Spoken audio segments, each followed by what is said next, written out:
I said, well, why? He said, well, he's the only one with a license. I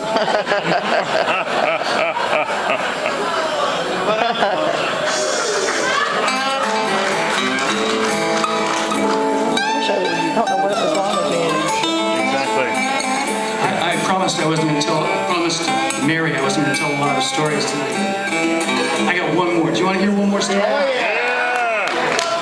Right when we were putting this together, one of the guys that was, we had a lot of guys come through to try out to be in the band and see how the band was going to work. Greg Allman, to this day, is a good friend of mine, and he came over and for a month probably, he played, and Richie thought he would be like the Stephen Stills in Poco. He had that voice, and Richie could be, and it was really pretty cool. But his destiny was not to be in Poco.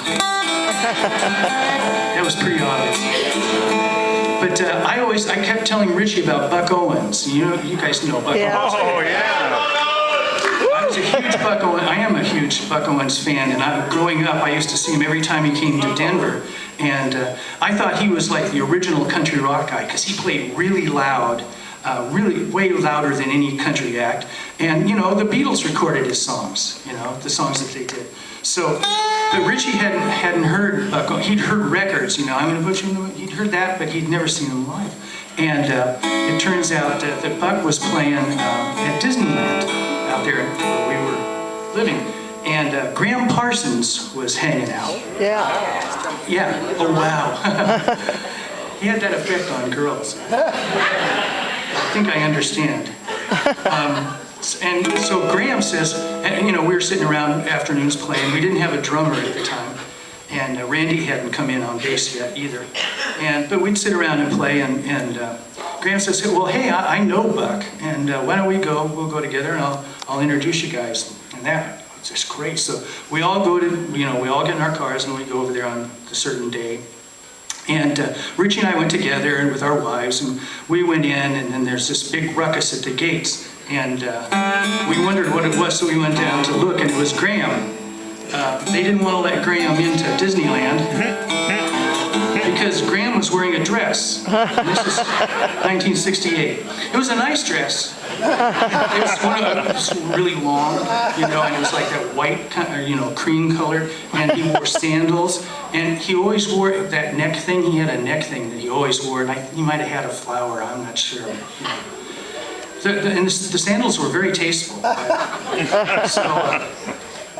So they finally let him in, and we went down and we watched the show, and the show was awesome.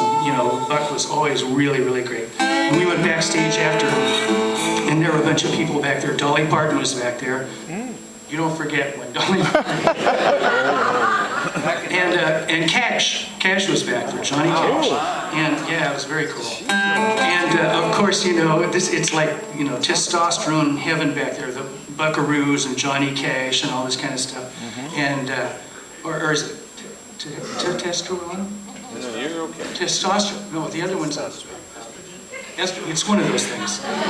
So, anyway, of course, Graham goes back there, and all these guys are getting on, they're going, Graham, what are you doing? Well, he had just come back from Europe, and he was buddies with Keith Richards, and at the time, David Bowie was hanging out.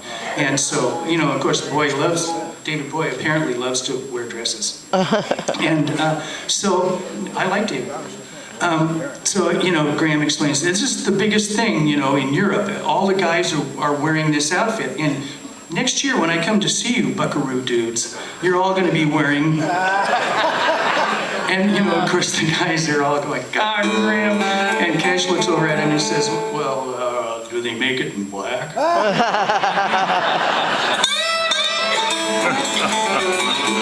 So anyway, then right after that, we recorded this song. 1, 2, 3, 4. Just to get the country music we're singing. So let's begin. Bringing you back now until the folks are happy.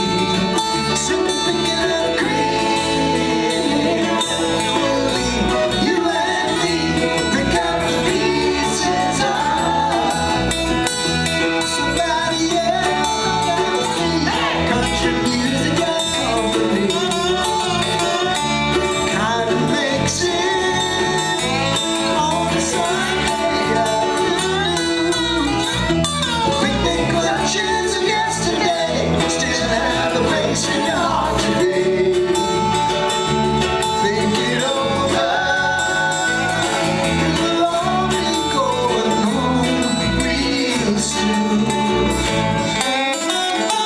There's just a little bit, just to get the country music we're singing.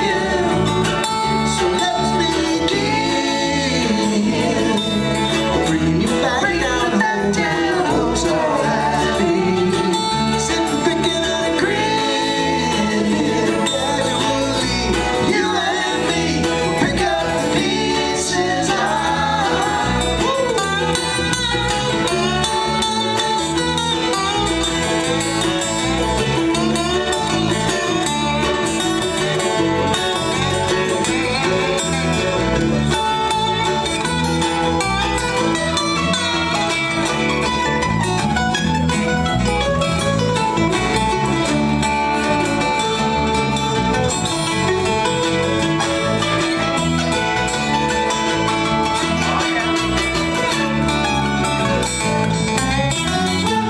Just a little bit of magic in the country music we're singing.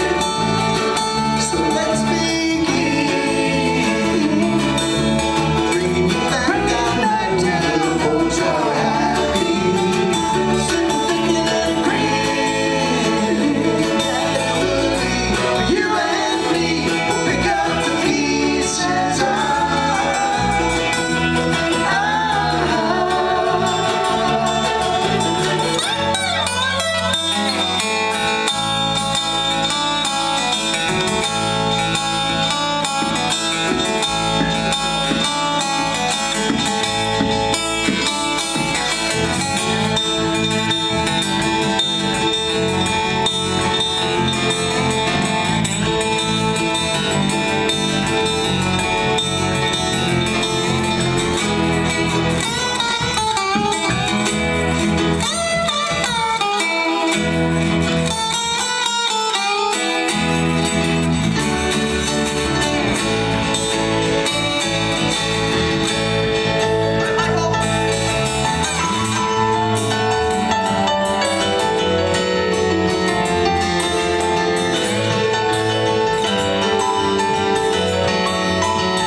Springfield, you know, they're touring and doing their thing and all that kind of stuff.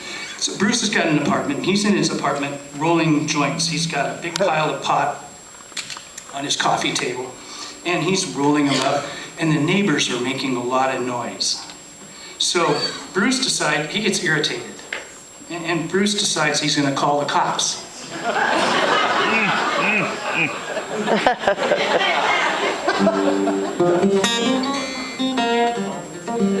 So he does. He calls the cops. The cops come over. Of course, they knock on his door. He opens the door. Smoke billows out. They see piles of pot on his coffee table. They, of course, arrest him and then deport him back to Canada. That's how Messina got his gig. Wow. It's the truth.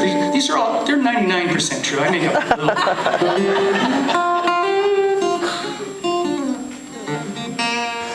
I just got through playing with Jimmy out in California. It was a lot of fun. This is a really cool Jimmy song that we recorded. We actually, you know, there have been these milestones, or whatever you call them, high points in my career, my life.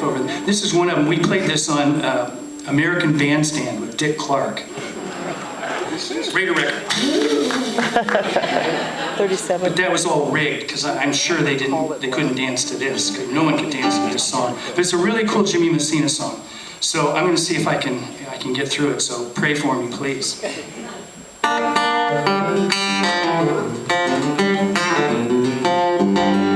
Oh, you better think twice about leaving me behind.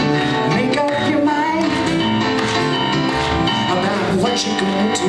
You know it ain't easy when your love has landed. Oh, how you please when you hear me calling name breathlessly. I wait the moment to surround you, but do not fear the song that makes you sing, 'cause it'll offer you wings to fly away, but do not expect to end if you can't stay.